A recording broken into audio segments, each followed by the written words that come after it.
Les océans, ils couvrent plus de 70% de notre planète. C'est une force immense, vraiment prévisible. Et pourtant, elle est encore largement inexploitée.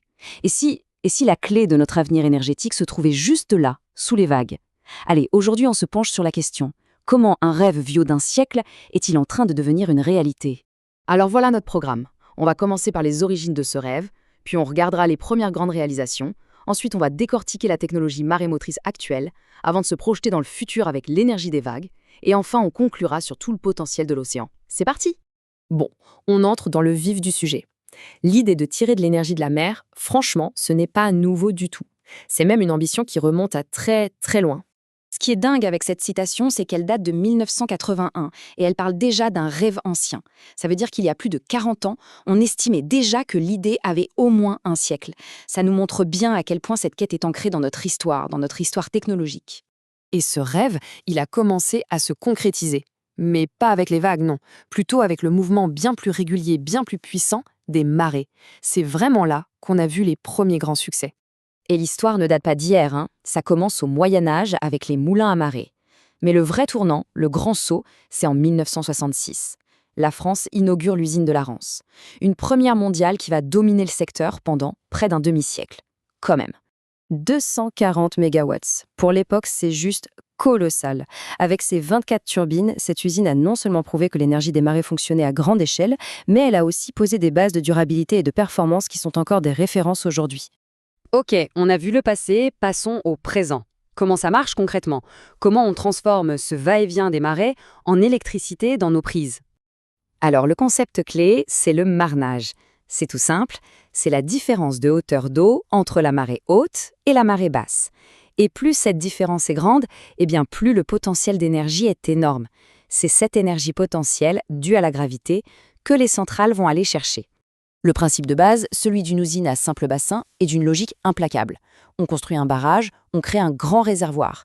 À marée montante, on laisse l'eau entrer, le bassin se remplit.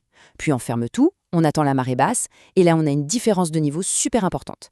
Il ne reste plus qu'à ouvrir les vannes, laisser l'eau s'écouler à travers des turbines, et voilà, on a l'électricité. Et pour faire encore mieux, on peut rendre le système un peu plus complexe. Le bassin simple, il produit de l'énergie par à-coup. Mais avec un système à double bassin, on peut maintenir une différence de niveau quasi constante. Et ça permet de générer de l'électricité sur une période beaucoup plus longue, de manière plus continue.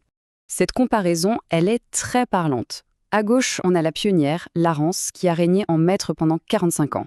Et à droite, le leader actuel, Siwalek, en Corée du Sud, qui l'a dépassé de très peu en 2012. Ce qu'on voit ici, ce n'est pas une révolution, c'est une évolution. Le principe de base n'a pas changé, ce qui prouve à quel point le concept était solide dès le départ. Alors, pour résumer, l'énergie marémotrice, elle a des atouts vraiment forts. Le plus grand, sa prévisibilité. Contrairement au vent ou au soleil, les marées, on peut les calculer des décennies à l'avance à la minute près. En plus, les installations sont faites pour durer plus de 100 ans.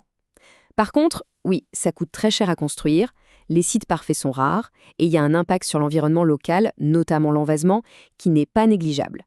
Ok, donc l'énergie des marées, c'est la technologie mature et éprouvée. Mais la prochaine grande frontière, le futur, c'est peut-être l'énergie des vagues, ce qu'on appelle l'énergie houlomotrice. C'est le défi qui paraissait quasi impossible à relever pour les pionniers. Cette question, posée en 1981, met le doigt sur le problème. Les vagues, c'est chaotique. Leur puissance change tout le temps. Comment on fait pour construire une machine qui capture cette énergie, mais sans se faire démolir par la première tempête? Comment on transforme un mouvement qui va dans tous les sens en une belle rotation pour un générateur? C'était un véritable casse-tête. Et la raison pour laquelle on s'acharne sur ce défi, elle est là, dans ces chiffres. C'est assez fou en fait. La puissance, elle n'augmente pas de façon linéaire, mais de façon exponentielle. Regardez bien, une vague avec une période de 9 secondes est presque 20 fois plus puissante qu'une vague de 5 secondes. Le potentiel énergétique est juste gigantesque. Et là, on a un vrai changement de point de vue. Ce qui était vu comme un problème, la variabilité des vagues, est aujourd'hui perçu comme un avantage. Pourquoi? Parce que l'énergie des vagues produit souvent quand il n'y a ni soleil ni vent. Du coup, elle devient le parfait complément pour stabiliser un réseau électrique qui dépend des énergies renouvelables. Et le point crucial, c'est que ça devient rentable.